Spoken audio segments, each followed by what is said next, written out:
Slay the dragon, save the gingers, the compass they don't want you to see. Why America only has one party, and what we're missing. By J. Weeds. The most revolutionary act in a controlled system is to name the system. Let's talk about the dragon. Every political ideology on Earth can be boiled down to how it deals with power, and whether it believes the people should serve the dragon or whether the dragon should be slain. That dragon is centralized authority, the state, the party, the military, the surveillance machine, the boot that always needs a neck beneath it. Now imagine the dragon descends from the mountain and says, "Give me your gingers, and the rest of you can live." The authoritarian left, the Marxist-Leninist types, they'll negotiate. They'll hand over the gingers, and they'll tell themselves it was a strategic sacrifice. That once they gain power, once they ride the dragon, they'll bring justice later. But later never comes, and the dragon always comes back hungry. The authoritarian right doesn't even hesitate. They round up the gingers themselves and build statues to the dragon for sparing them. They call it order. They call it God's will. They wear it like a badge of honor. The libertarian right doesn't give the dragon the gingers, but they don't stop it either. They say, "It's not my problem," and watch from behind a fence. They call it freedom. But it's really indifference. The dragon still eats. They just make sure it isn't them. But the libertarian left, the Green Quadrant, the anarchist tradition, we don't play that game. We don't give the dragon anyone, not the gingers, not the outcasts, not the weakest among us. Because we don't believe in some of us live, we believe in all of us live. Because none of us are free until all of us are free. And we're not giving anybody to the fucking dragon. We don't want to ride it. We don't want to tame it. We want it dead. That's the line. That's the difference. Not left versus right. Power versus freedom. Hierarchy versus humanity. The dragon versus the village. And in America, they've built an entire political system designed to make you forget that line even exists. Let's remember. Let's name the system. Let's burn the illusion. Let's slay the dragon. Understanding the compass. The political compass measures two key axes. Economic axis, left-right. Left, cooperation, shared resources, economic equality. Right, competition, private ownership, corporate dominance. Authority, axis, top-bottom. Top, hierarchy, obedience, centralized power. Bottom, freedom, autonomy, decentralized power. This gives us 4 quadrants. Authoritarian right, dictatorship plus capitalism. Authoritarian left, dictatorship plus collectivism. Libertarian right, individual freedom plus capitalism. Libertarian left, individual freedom plus collectivism, shared economy. Now look at the US system. Republicans, authoritarian right. Democrats, authoritarian right. The illusion of choice. A two-headed snake. The Ratchet Effect. The illusion of opposition. Every 2 to 4 years, Americans are told to choose between 2 parties, but both serve corporate donors, both vote for war, both bail out Wall Street, both enforce mass surveillance, both prop up Israel, both ignore indigenous sovereignty, and both protect billionaires. This is called the Ratchet Effect.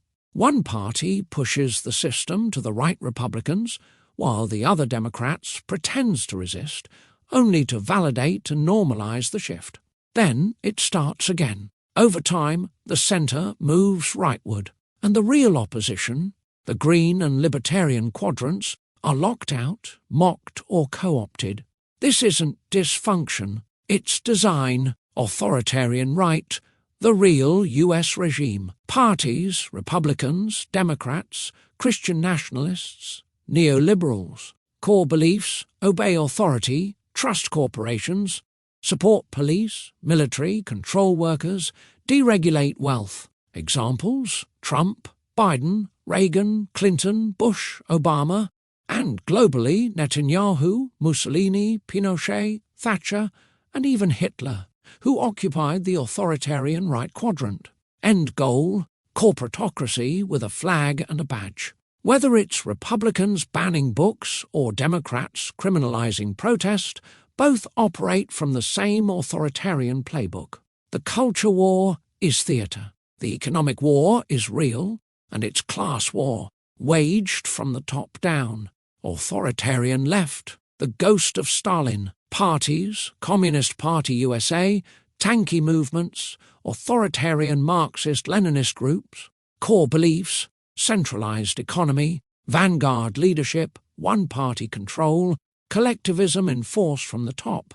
Examples: Soviet Union, Maoist, China, North Korea. End goal: state-run hierarchy that replaces one ruling class with another. This quadrant is often weaponized as a scarecrow in US politics, invoked to frighten people into accepting the capitalist authoritarian system as freedom. Ironically, most American Marxists today don't even know they're arguing for the same central control tactics the Democrats already use. Libertarian right, the illusion of freedom. Parties, Libertarian Party US, ANCAP circles, tech bros.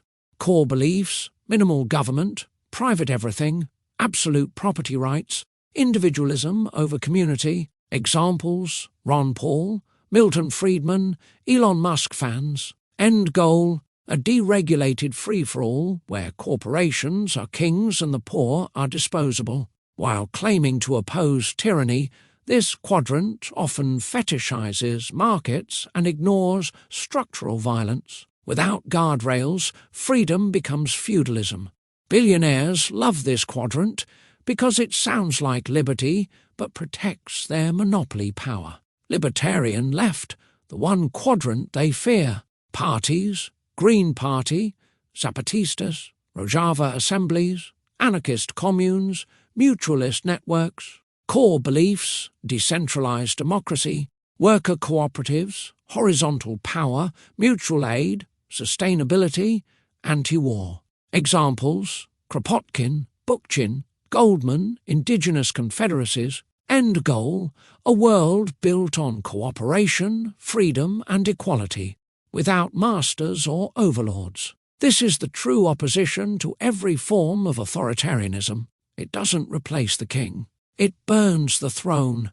It's no accident this quadrant is excluded from debates, ballot access, and major media coverage. It's not allowed because it threatens the entire game, the danger zone, where ideology becomes death. There's a reason we call the top of the compass the danger zone. That strip, across the top of both the authoritarian left and authoritarian right, is where politics stops being policy and starts being a machine for mass death. It's where the speeches get louder, the enemies get simpler, the uniforms get sharper. It's where the truth gets rewritten and the people disappear. On the left, it becomes the gulag, the purge, the vanguard that eats its own. On the right, it becomes the boot, the badge, the bomb. But in both directions, it's the same dragon. In the danger zone, human life becomes disposable, sacrificed for purity, security, obedience, or profit.